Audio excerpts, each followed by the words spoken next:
We have a pleasure meeting you, sir. I've seen you around. I'm Scott. Scott, I'm Bob. Good to meet you, Bob. I'm the employment broker here. If you need help, you're a step away. Okay. Are you gonna join us for class? Sure. Good. Might as well. Why I'm not? already here. Good.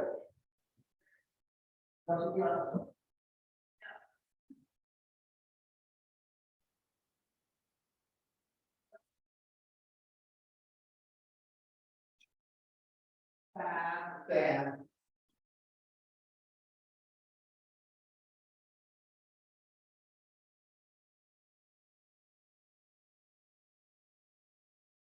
When did you get your license, Scott? Last year, and I just came over and joined you guys and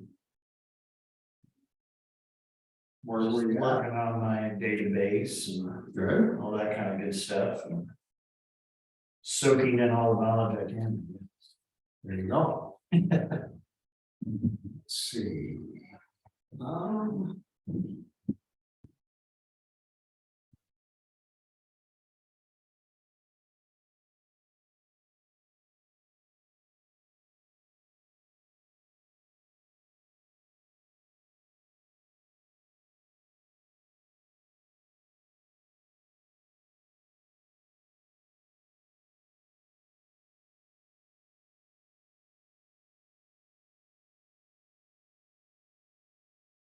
Did Elizabeth send out a classroom thing this morning?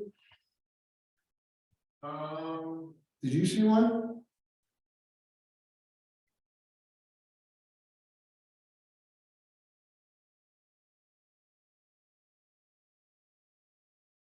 I'll find it if she did.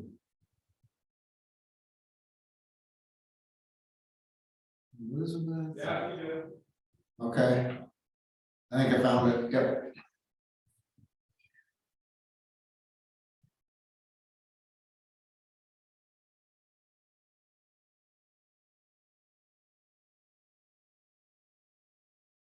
Recording in progress.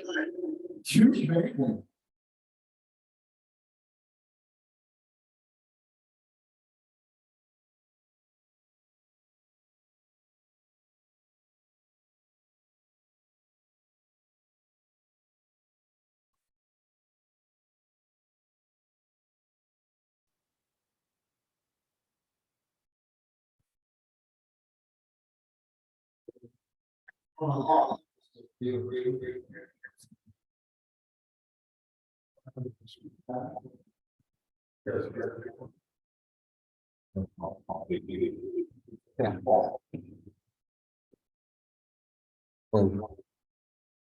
There.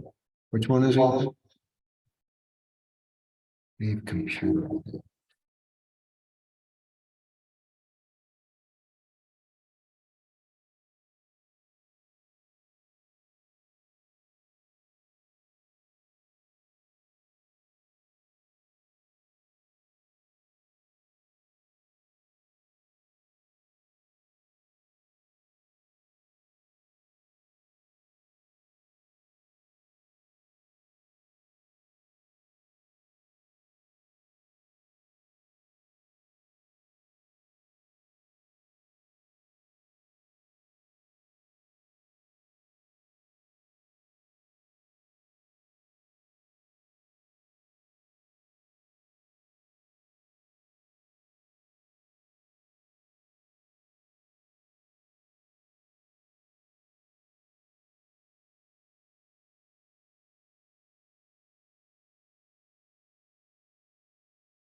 Good morning, Jamie.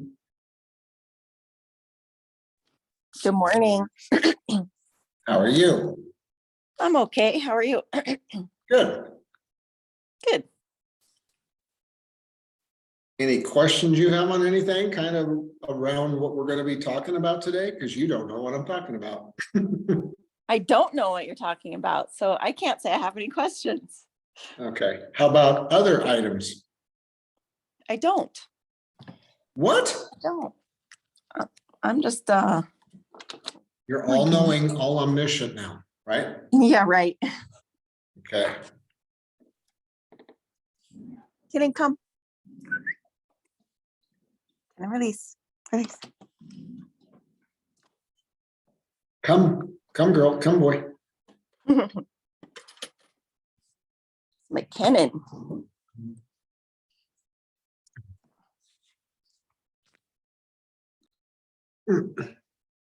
Well, I know we have a couple more people or one at least coming here, so we'll wait just a couple minutes.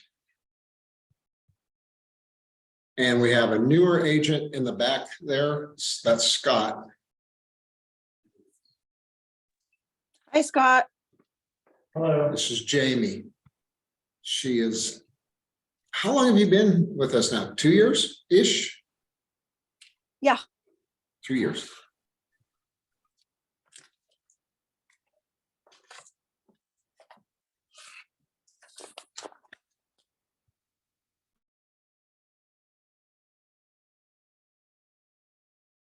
Man, we got some noisy women up there.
Another thriving class. Jamie, you're going to learn hopefully something. Scott, hopefully I'll teach you something here. We're going to talk about numerous things. One thing we're going to talk about is improvement location certificates. So let's pull up. Now, do you know, and Jamie, you can just leave your microphone on if you want. Are you familiar with what an improvement location certificate is? Because I don't know if you've seen one yet or dealt with anything where you've had. I've have not not. dealt with them. No, Okay. I remember learning about them in school, but I've never. Okay, so these are kind of an array of improvement location certificates. It used to be when we first were in business, and are you joining us? Yeah. All right. No. Yes, Jeff is going to join us too. It used to be when I first got into business 30 years ago, we had to have an ILC or an improvement location certificate performed for every deal that we did. And it's no longer something that is absolutely required, although in the contract, we do have the ability to ask for an ILC, right? Because we've seen them, this is an ILC, this gives you basic data. And what an ILC really is it's giving you an idea that the house is located where it's supposed to be for the legal description. So an ILC, this little list right here gives us, don't do that, gives us what an ILC is not. It is not a survey, okay? It's a certificate. So if people say, well, I want to get a survey, there is a difference between an ILC certificate and an ISP survey, which is an improvement survey plat. So an ILC is not a survey. It does not locate exact boundaries. Some people, when they buy a house, and if they get an ILC, or the builder will give you ILCs always when you buy a new home. Some people think that that establishes where they can put their fence line. It does not, okay? It does not establish property corners. It is not to be legally relied upon for locations of property lines or future improvements. Sometimes the ILC will reveal a possible encroachment, which that's nice to know because an ILC can show that. Not always, but it can. If you want to know more about the property, then you need to get what you see here, the improvement survey plat. Hey, Emiliano, we're just getting started. Okay, So we're perfect. talking about ILCs, and you can leave your mic on if you want, whatever. I was just explaining, it used to be when I first got in the business, ILCs were something that we did on every deal. Every residential deal that had a house, you don't need it for a condo or a townhome necessarily. But anything to do with duplexes, fourplexes, it is something that you should want, and an ISP is something that is more finite in giving you exact boundary lines and where encroachments are exactly and where the property lines are exactly. So in the contract, it asks, you need to ask your buyer, do you want to get an ILC? And they're going to say, what is an ILC? It's an improvement location certificate, and it is just giving you the overall legal description and that the house is sitting in the correct location. Okay, it's not, and as you see on here, Emiliano, it is not a survey. It does not locate exact boundaries. It does not establish property corners. It is not to be legally relied upon for locations of property lines or future improvements. For that, you would need an improvement survey plat, or what we call an ISP. Okay. So when you guys are just selling houses and the house has been around for 50 years, most people are going to say, well, we're not worried about it. The fence lines have probably been there for more than 20 years, and you're probably not going to find anybody who's maybe had a dispute in a very long time. Although there are areas, in fact, Jordan Kessler a couple of years ago had a property that his people decided to get an ILC, and it came back and showed that the property line was about 5 feet off on one side. And sure enough, everybody in the neighborhood knew that everybody's property was roughly 5 feet to the north, supposed to be further over. Well, technically, if you don't observe the fact that it has been that way each year with your neighbor and you just let it go by, it's your neighbor's property or your property has been taken over, whatever you might want to say there. Because if you can imagine, the boundaries have been off by 5 feet over a period of 17 plus years. It's basically adverse possession. It's theirs. Now, if somebody has a piece of property and they've been sending a letter every year to their neighbor, says, you're encroaching 5 feet onto my property, and at the time of sale, we will take care of this, then that can work out. But when you don't know, you don't know. Now, if somebody is going to get a fence put in, they need to get an ISP. An ILC is going to roughly cost for an average, say, lot here in the metro area, somewhere around $350 to $400 or so to get it performed. Usually most companies are about 2 weeks out. So if your buyers are going to want to get an ILC, you want to make sure that you call a survey company first and see, do they do them and how far out are they? Because normally, like I said, they're about 2 weeks out. Sometimes they can do it quicker according to the time of year. However, an ISP, being an improvement survey plat, is much more common, because now when, like, say somebody's doing a scrape and build, they're going to have an ISP, because they're going to have defined boundary lines and where that property can now be built. Okay. And an ISP is quite a bit more expensive, and they are, with all the construction that's gone on, at one point, I know a couple of years ago, they were 6 to 8 months out to do an ISP. So your people may say, well, we don't want to wait that long, and we're going to go ahead and buy the property in hopes that the boundary lines are fine, right? And again, ILC does not give you exact boundaries. It's just going to give you a description of the property and potential encroachments onto the property. Okay. Any questions on that, you guys? So if you were doing a scrape and you wanted to buy the property, could you do an ISP later before you built? Or do you have to wait for that to come through? If it was just land, Yeah, or I guess so. if you're buying raw land, I would highly recommend that you ask for an ILC to be done by the seller.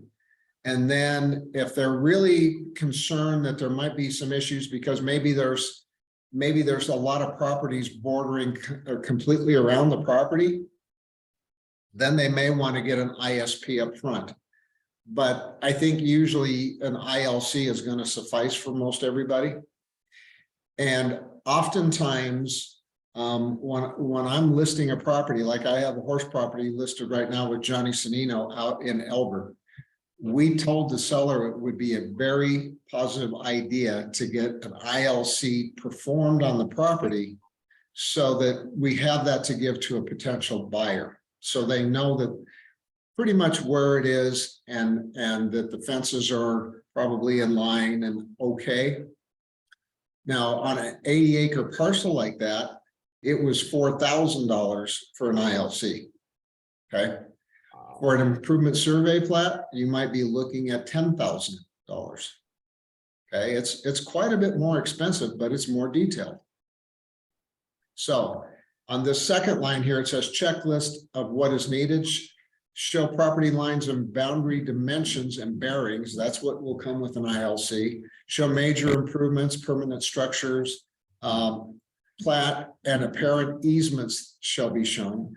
Show the posted address, and the title company, when you're buying raw land, your most good title companies like Land Title is going to require an ILC.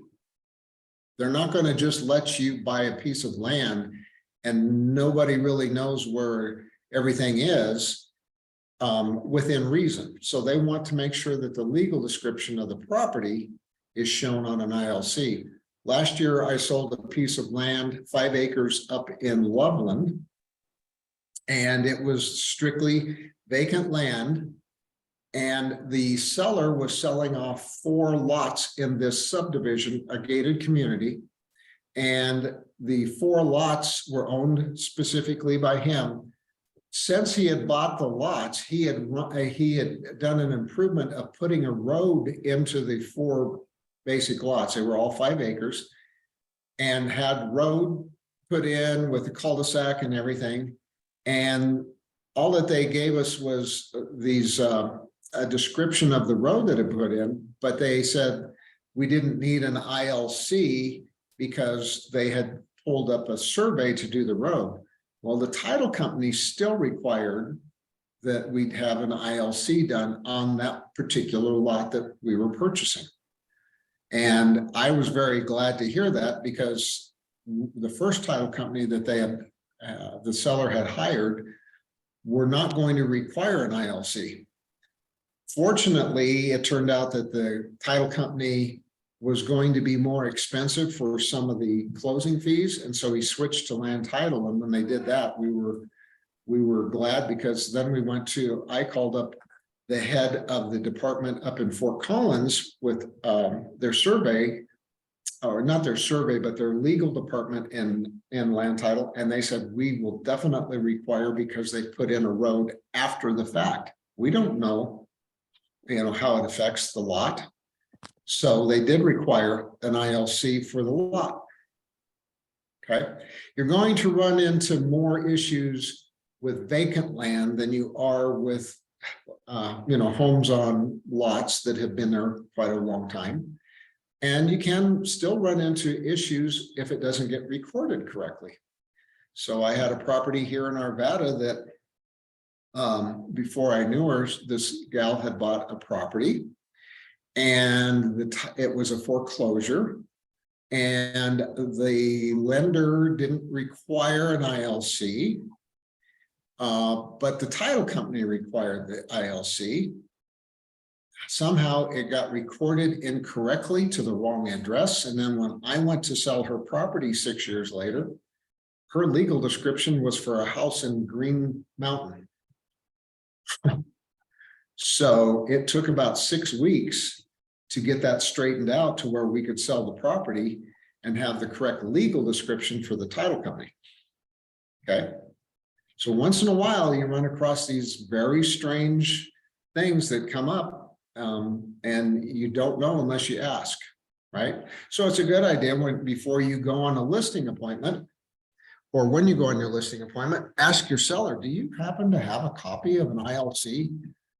Maybe they bought the house 40 years ago. They still may have a copy of it. And it would be a nice thing to at least have that to look at. You may suggest to them, hey, maybe we want to get a new one, because maybe the house is, in a subdivision, but it's kind of off by itself. Maybe it wasn't part of the subdivision. It was just there, and then they built around it, or something like that. Okay. So it is important to find out what you can. I think in 6 weeks, get it fixed. Because the process was quite lengthy. They had to go to Florida with the main records or whatever this was. I don't remember the exact thing, but that had to get all approved through somebody that this was the actual legal description for the correct property. So it took a long time. Fortunately, the market was going up, so she made $20,000 over and above what we were going to list the property at.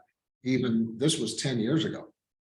I have a property in the Highlands right now. It's, they're recorded, acquired as property next to it, and it was recorded incorrectly. Again, it was like 6 blocks away from where the property died. Oh, And okay. it's like, I think I remember that property. yeah, it's still like 7 months and still not fixed. Wow.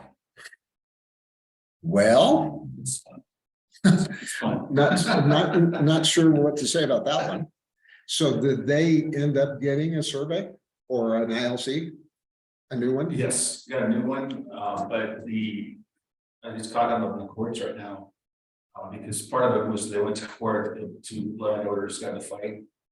And it ended up in court. They've settled on it now, but it's not been recorded correctly with the city yet. Okay. Yeah, fun. Where you can really end up with some weird things, you guys, is with duplexes or multi-units. And if you are buying, or if you're representing a buyer, I should say, and they're buying one unit, you need to ask for an ISP, an improvement survey plat, to make darn sure that you know where everything is correctly. Now, sometimes listing agents are going to say, well, you don't need it, or we have an ILC. It's better, much better to have the ISP because it defines actually if you own, what part of the garage you own, or if you own the garage, or things like that, because sometimes people have owned things for so long, they don't really know what they own. Okay, they may think they know, but they don't always know. So we had about 5 years ago, we had an agent who was under contract on a duplex, buying one unit, and there was a garage on one side. And supposedly the owner of the unit to the west side owned the garage, and the unit that our people were under contract on, the unit was on the east side, and they didn't have a garage. Come to find out when they did the ISP that they actually own one space of the garage with that, okay? So it made a difference in the value, and it obviously made a difference to the buyer because now they were going to be able to have a garage, and it made a difference to the neighbor because they thought they were getting cheated, but they weren't. They never got an ISP done. They purchased it thinking they automatically had the garage because it was on their side of the duplex. And it wasn't. It was for one garage space for both. And it didn't show up exactly in the legal description. And it was a mess. It took about 6 weeks to get that one finally closed with everything. So an ISP is much more defined and will give you exact boundaries and pin locations and everything for with the survey. Like I said, with an ILC, it's not going to give you exact boundaries. Okay, and it will not locate corners with pins for your survey. Any other questions or comments from the peanut gallery? What's the legal description look like? It's like stacked and it's like that was a multi-unit. You got like garage below the unit, and to get kind of crazy looking. Yeah, it does. Unfortunately, I don't have one. I was curious. No, it is. It would look like in there. It's different. I don't think I can pull up one here. We aren't gonna. No, that's right. That's right. Okay, so that's all I'm going to talk about ILCs unless you have other questions, but yes, Emiliano. Yes, so I was just wondering who's usually responsible for paying for the ILC, or is it just dependent on certain circumstances? Well, typically what we see people write is if the title company requires an ILC, the seller is going to pay for it. And if the lender requires an ILC, the buyer is going to pay for it. Perfect. Makes Okay. complete. Thank you. That's kind of common, and I think everybody thinks that's a fair way to play. But you may want to say to your buyers, hey, you guys, it's $350 or so, just to know for sure that the legal description is correct. Now, if you're buying a house in a subdivision where it's been there for 50 years, is it really needed? No, but you might want to say, this is what an ILC is going to give you, but an ISP, if you want one, is going to be very defined and show, are the fences in the right area or whatever. And, but it's going to take much longer probably to get that performed. Like I said, a few years ago, it was 6 to 8 weeks. Construction has slowed down some, so we're not, I don't think we'd be seeing that delay, but where an ILC is about $400-ish on a residential lot with a house, an ISP is probably going to be a couple grand. Okay. Okay. Does it get magnified in price quite a bit by mountain properties because of? Yep. On mountain property, I would highly recommend that, especially if it's just land, to get an ISP so you know definitively where everything is. But a lot of people and the lenders and the title companies will allow just an ILC. Okay. You're not representing the title company or the lender, you're representing your buyer if you're the buyer's agent. Right? Right? Right. Man, those women are having fun. No. Okay, next thing we have.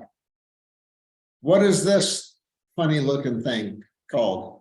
And you can read, so that's unfair. No, You can all read it. This is what a sewer line clean out looks like.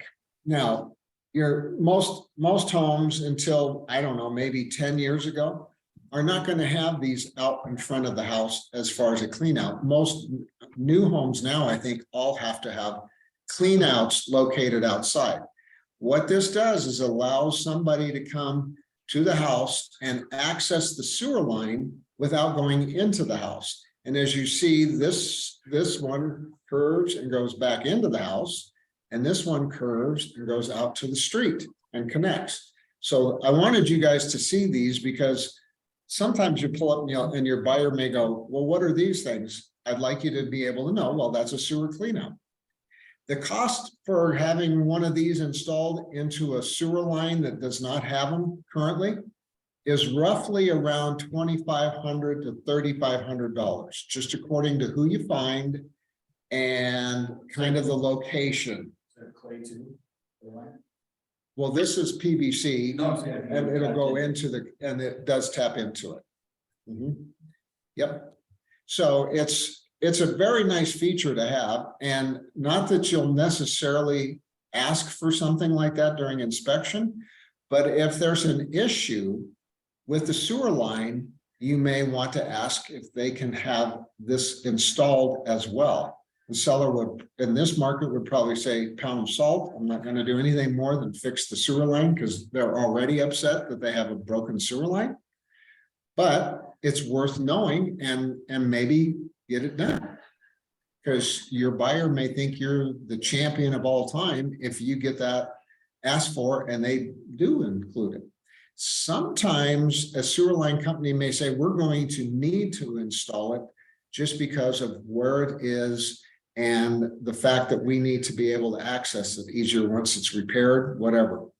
The house that you did help me with last year, when they had to do that, that piece of cable went through the sewer line, they suggested that be installed, so my people did that. Is that street side, they put everything up front?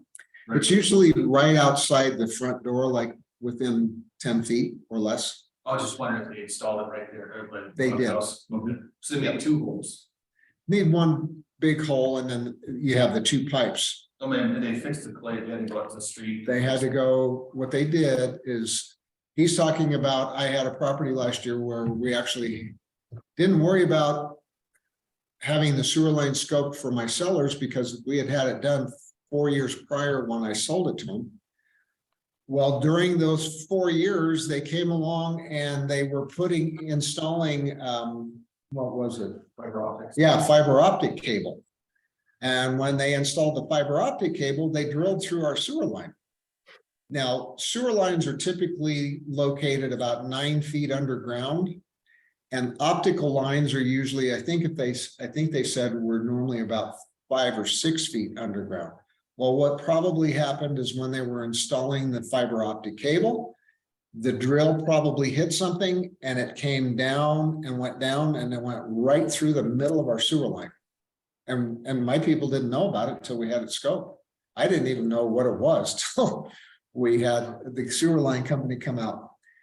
It ended up that the fiber optic company, the contractor that performed the work, was responsible. So my people didn't have to pay for that. Okay, but it took a little bit of my seller doing some inspections and going down to the city and doing some investigation and found out who did it. And lo and behold, yeah, they admitted to it and they paid for the repair. So sewer lines are popping up or being an issue or whatever you want to say more often than ever because more people are getting sewer lines inspected.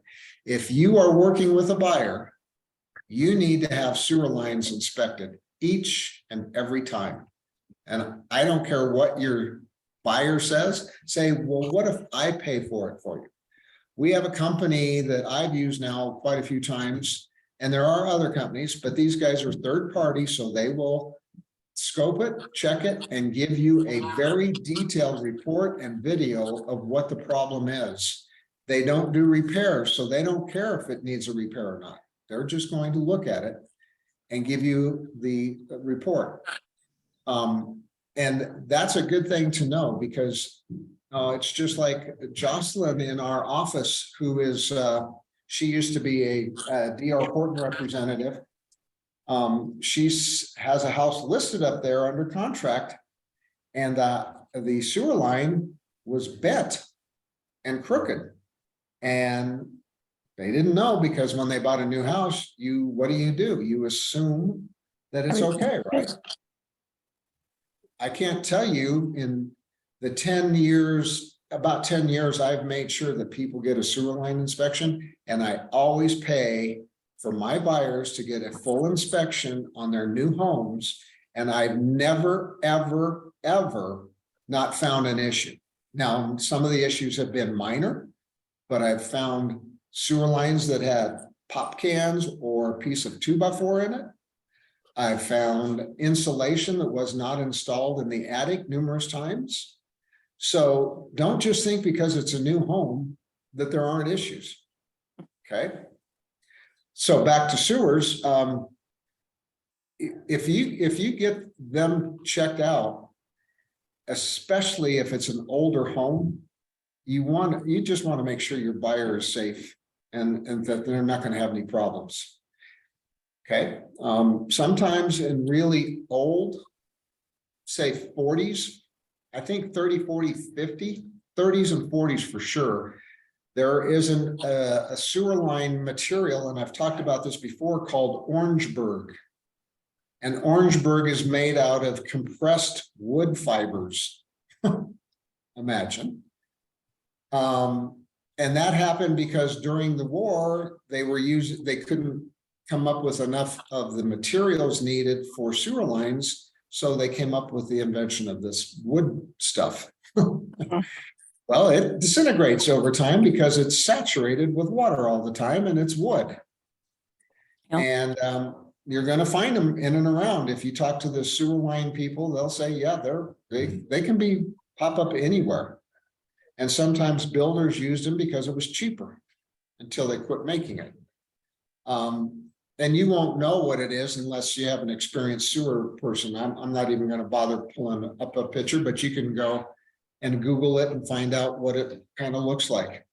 But it's called Orangeburg. I had a house 3 years ago that had Orangeburg in the sewer line. It was only for about 20 feet. For some reason, there was about 20 feet of the line that was Orangeburg. Maybe was a previous owner, because the house was like 60 years old. So one of the owners previous to the owner selling the house may have had some of the pipe replaced and didn't replace it all, which was not a good idea. But it was probably cheaper. And but the Orangeburg had come apart and was rapidly deteriorating and going into the ground. Okay. So these are clean outs, and you're going to see a lot of times in new homes they stick up out of the ground. Oh, typically somewhere between 8 to 12 inches. They're kind of ugly looking little things come out of there. So a lot of people will put a plant in front of them or buy a fake rock and cover them with a fake rock, something like that. Questions on that? Hey, Bob, how much does a sewer line scope usually cost? 150 with sewer diagnostics. Perfect. Thank you. Yeah, I remember when that company came in, I wrote their name down. I just couldn't remember the price. yeah. So in case you didn't hear the story, when I told it when Matt was here from Sewer Diagnostics for Coffee Talk one morning, I listed a property out in Aurora.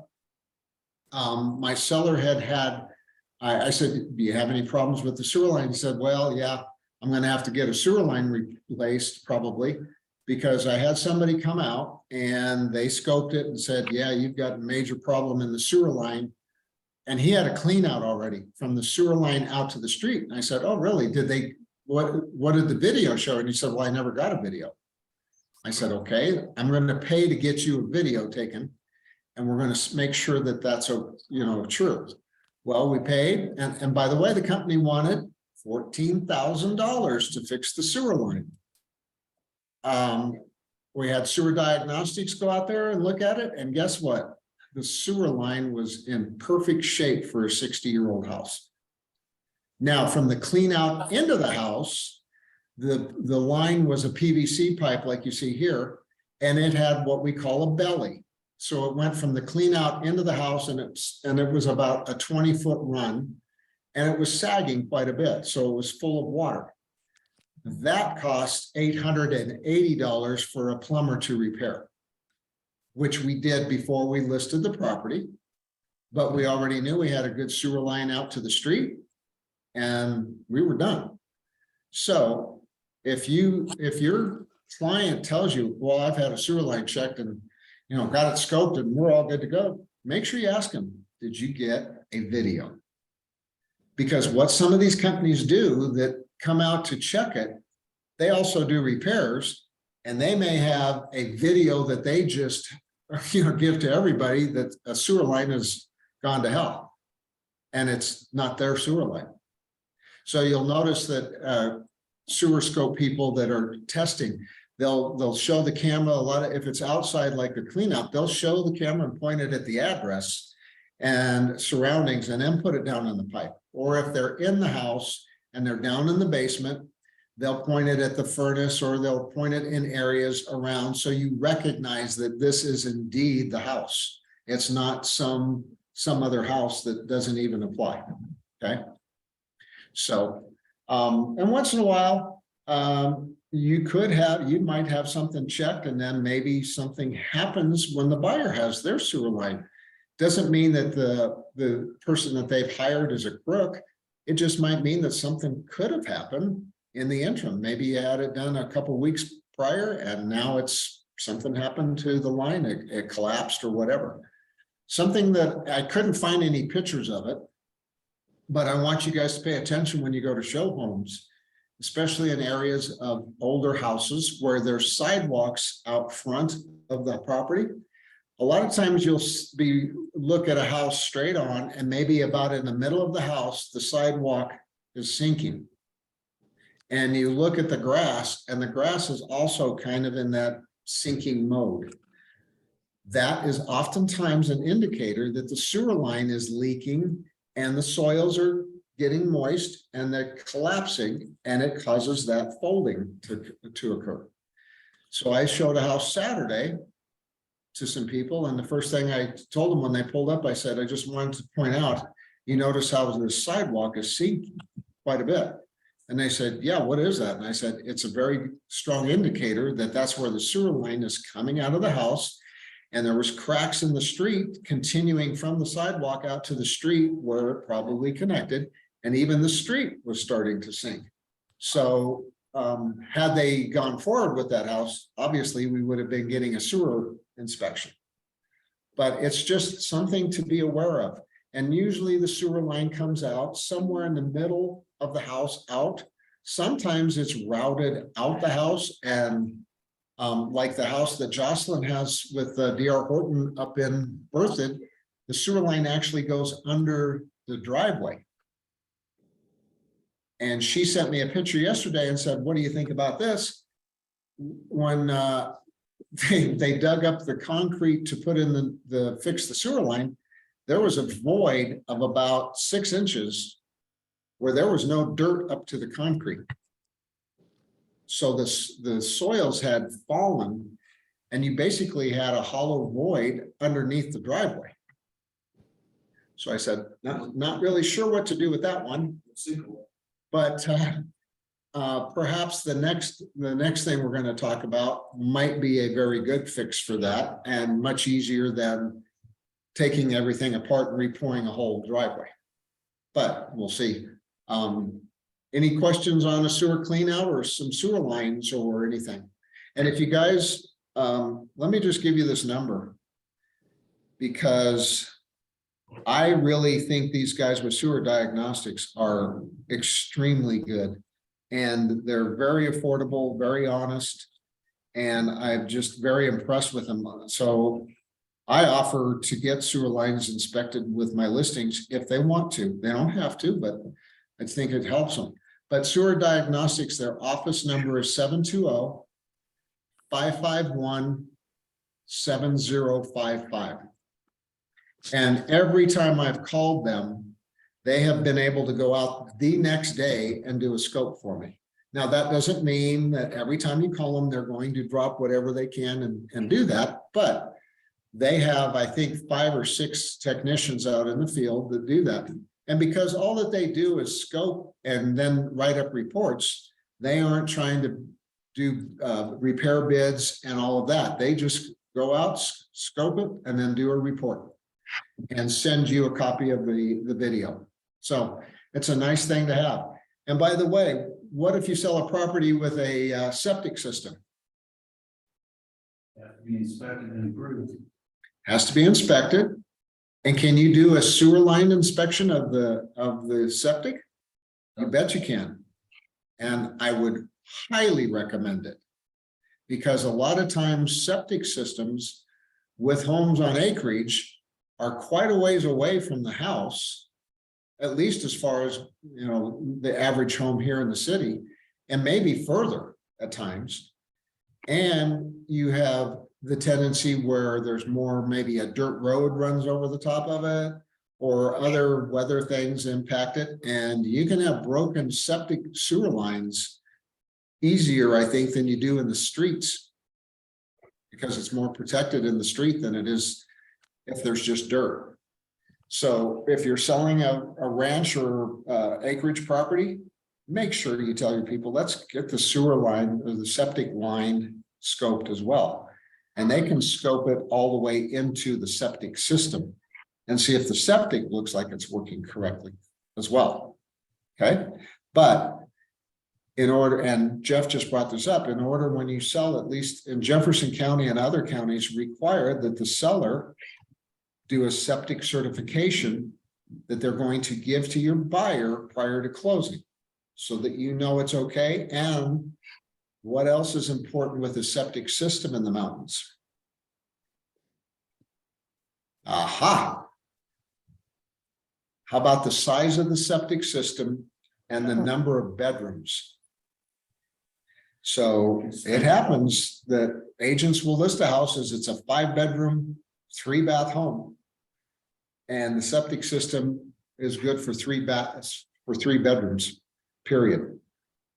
Now, what's the value of that house worth? Because it's not 5, it can't be 5 bedrooms unless you replace the septic system. So $60,000. quite a bit of difference, okay? So don't get tricked on that one. If you show a property in the mountains or on acreage or whatever, please reach out to me. Reach out to Kevin, reach out to Charles, reach out to whoever, but don't just assume, okay? Even if it's unincorporated Jefferson County, you Yes. would need the certification. Mhm. I think pretty much the state now. The state is requiring it, I think, everywhere, but I know Okay. that all the counties in the Front Range require, now, I think it's Weld County does not require a septic cert, but ask for it.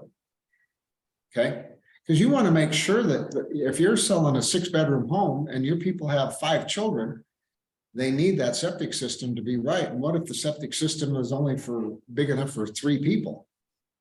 They're going to have problems the first flush. Okay. All right. Last thing we're going to talk about. What do we know about mudjacking or polyleveling? So mudjacking is more of a term that was used for many years. And now with the invent of polyurethane, using it to lift up concrete and to level things off, it is probably more superior to mudjacking because poly is water resistant or waterproof and it's stronger. But what it can do is it can fix these kind of repairs like this, or it can even take like a house with a great big front patio. It can lift that up and level it off. It's pretty amazing what they can do. Yes, they do drill a hole down through the concrete and they lift it up by pumping this either mud jacking or poly into the ground and lifting it up. But as a lot of times it'll alleviate the seller having to replace a whole driveway or a bunch of sidewalk or whatever. So I'm just going to play this short little video that kind of explains some things for you. In case when you're showing houses, if you look down and you see in the sidewalk little round holes about a 3 or 4 inch diameter, and they're spaced maybe 5-6 feet apart, that's either they've had mud jacking or this poly leveling done. Let me know, give me a thumbs up so I know I've got the sound turned on for you guys. Talk about ways that this can be fixed. The original method is called mud jacking, and that's where holes are drilled into the concrete and a fluid called a cement slurry is pumped below the concrete, building up pressure and then lifting it up into place. This can work, but it has a lot of drawbacks. First of all, for that pressure to build up, the slurry has to be entirely contained. If it finds an escape route, we can't build the pressure and things get very, very messy. The slurry then has to hold the slab in place for several hours while it hardens. A more modern approach is called polyurethane foam injection. And that also drills holes in the slab, but instead of pumping slurry, now we're injecting polyurethane foam. And this has a chemical reaction that does some amazing things. Two fluids mix together underneath the concrete and they expand and push. So it expands with a lot of force and it hardens with a lot of strength. So don't let the word foam fool you, because this stuff is hard and strong. This gives us a great deal more control over the concrete lift. As the fluid spreads, expands, and pushes, it doesn't rely on the buildup of pressure like mud jacking does. So if it does find a leak, it only takes a couple of minutes for it to harden and block off that path. So if you're a homeowner, those advantages might not mean that much to you. But how about this one? Mud jacking uses holes that are over 2 inches in diameter. That's the size of this racquetball. Polyurethane foam injection can use holes as small as 3/8 of an inch. That's about as wide as the end of this AAA battery. That is a tremendous difference. So if you're going to ask me if mud jacking works, my answer is going to have to be yes. But if you also ask me if a rotary phone will work, my answer is also going to be yes. So do you see what I'm saying here? Polyurethane foam injection brings us a lot of advantages both for the installer and the homeowner. So hopefully you can see all those advantages that polyurethane foam injection brings. Now, if you like this video, go ahead and hit that thumbs up below. Go ahead and hit the subscribe button, drop a comment. So that's pretty neat stuff. I know I sold one of my lenders a house about 6 years ago, and he had the driveway was a little bit off, and so was the garage, and he wanted to get it fixed. He didn't want to ask the seller, and that's back when the poly foam was becoming pretty popular, and he had that done, and he was very, very happy with it, and it has not budged in all the time that he's owned it. So it's I don't know what the pricing is difference. I'm sure it's more expensive than mud jacking per se. Mud jacking can be, company I used to use was their minimum was $350, and that was basically to maybe level 10 feet worth of concrete. And I think the most we ever spent for mud jacking was maybe $1,000 to level up a whole driveway, sidewalks and everything. I'm not sure what this poly foam, the pricing difference is. I wouldn't think it would be a terrible amount more, but I don't know for a fact. I haven't really had the need for anybody using it. The nice thing about it though is, you guys, if you have a property that you go to look at to list, and they've got a driveway that looks like it needs a jigsaw puzzle to put it back together. If it's pretty clean breaks, or if it's just heaved in different areas and it hasn't really broken up a lot, but it's just very uneven, this is a very viable issue that, or a product that you can use to get things. And where does it often happen? A lot of times you have it from the driveway up to the garage, and the driveway has sunk down maybe 2 or 3 or 4 inches.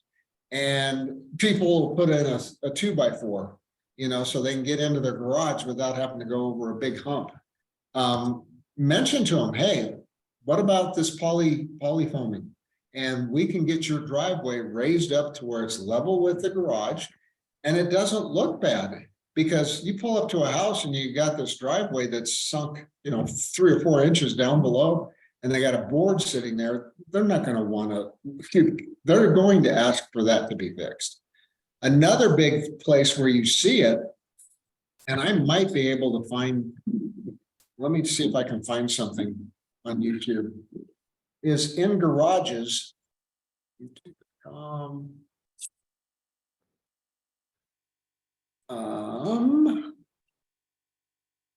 Let's try polyleveling of garage.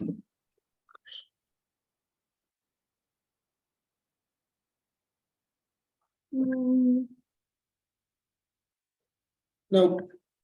What happens when you have a garage and you pull a car in with a bunch of ice and snow on it? It's been basically estimated that a car can hold up to about 50 gallons worth of water with ice. I can attest to that. The last storm we had, because I parked my car outside until I can kind of get some of it off. I still got a lot of it off, but when I pulled in the next morning, there was at least 10, 15 gallons of water on the floor. It's amazing. So if the floor is a little uneven, and a good garage floor, by the way, should be, if this is the front of the house, should be sloping slightly out the garage door, okay? Well, as the years go by and the older the house, the more that settles. Or if you look at it this way, a lot of times the water coming off the car will leak off to the side, and over a period of time, you're going to get garage floors that tilt substantially off to one side or the other. Or sometimes what happens is because the water goes down, it'll heave in the middle and the floor will be a V shape, okay? Which you'll see quite a bit. I showed a house on Saturday that they had a new driveway. Do you remember this, Lisa? Because Lisa was with me. Had a new driveway, but the garage floor was crooked and it had heaved and one side fell off. It was a good 6 inches down. Well, if you continue to park your car in there and water continues to run down there, it's only going to get worse. So this is a very viable fix where it's probably going to be maybe $500, $800 to raise that side up and to level it off without having to spend $6,000 or $8,000 or $10,000 for a whole new garage floor. And really, because of this too, and they only use a 3/8 inch size of pole, that's a pretty neat thing, right? Right? I had an open Yes, house. Bob, right. Hey, Bob, I had an open Hey, house Emiliano, just a what's couple up? of weeks ago, and inside the garage, wait, can you hear me? Yeah, inside the garage, it was sloping terribly. And I had a few buyers come in, check the garage out, since it was located right next to the front door, and they left immediately.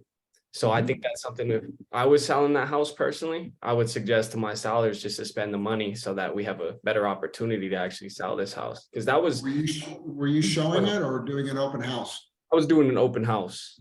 Yeah, and I Yeah. seriously had people check it out for 30 seconds and immediately leave. Was it in Broomfield? It was in Arvada. Arvada, okay. Give feedback to the seller. And that's the kind of thing that we like when we're listing agents. Say, hey, my buyers walked in and turned around and walked out because your garage floor, your front driveway, your front sidewalk, your porch are crooked and they don't want to deal with it. Right. If it's fixed ahead of time. Now, in a market like we're kind of starting to go into again, where it's getting kind of crazy a little bit for a while, buyers are going to become less picky. And they're going to say, well, we'll get it fixed or whatever. But when the market slows down, they become much pickier and you need to have the house show well. Right? So that's a very good point that you bring up and, give some feedback to the agent or the sellers, if you know the sellers, and say, hey, guys, you might want to think about this because this garage is really turning people off, or this sidewalk, whatever it was. I mean, it was everywhere, and that's exactly what I did. I let them know that, people weren't a fan of how bad the garage was, and sidewalk was sloping as well. There was a bunch of cracks in the concrete, slab in the backyard that was offset, and yeah, there were just a ton of problems. So can you remember, was the property advertised as VA financing? I don't believe so. Okay, because that is one of the key things that VA does not want to see any kind of tripping hazards or peeling paint or missing handrails on the stairways or broken windows. Tripping hazards is a big thing. And I've been to many houses where it's not just a little crack. It's like 4 or 5 inches of difference. And a VA appraiser will come along like that and say, that needs to be fixed prior to closing. And once they make it a condition, it's either got to be fixed or the seller can say, I'm not going to do it. And then the buyer's down the road looking for another property, or they say, well, what if we paid to have it fixed? Okay. Right. Didn't you say that in some cases it actually affects FHA financing as well? It can. It's according to the appraiser. Right. FHA is somewhat similar to VA because they're government loans, right? They're a government type. So yeah, they can be just about as picky, sometimes more picky. It's just every appraiser is different. It is subjective, but there are guidelines. Okay. Okay. Other questions? Who's behind me? I know you. Any other questions? Jamie, Scott? This is Scott over here, by the way, Lisa, a newer agent. Lisa's new also. Jeff, this is Scott. Have you met Scott? Okay, perfect. Anything else? Did you guys find this helpful? Please go to Yelp and tell them, boy, was that good. No. Thank you, Now, Bob. did I answer some questions that you didn't know about Yeah. at all? Oh, Good. absolutely. Okay, I would look, I haven't done this yet, but I want to get a hold of a poly leveling company and find out what their pricing is like, because I think it's a fantastic thing to know that it's such a better material and use for it. And I'm going to mention it to Jocelyn up in Berthoud to see that might be a way to fix her issue with the hollow driveway. Because all they have to do is fill it with some foam and it'll hold Maybe you could come in and do the presentation. it. Yeah, let's do that. I'll try. I'm going to try to find a good reputable company and we'll get somebody in here, coffee talk and or the team meeting. Okay. If you guys find somebody, let me know. Until then, happy trails and call if you have questions. I'm always here. Thank you as always, Bob. Yeah, thank you so much, Yeah. Robin. You bet. Thank you. Bye. Stop share. Look at us. I know you.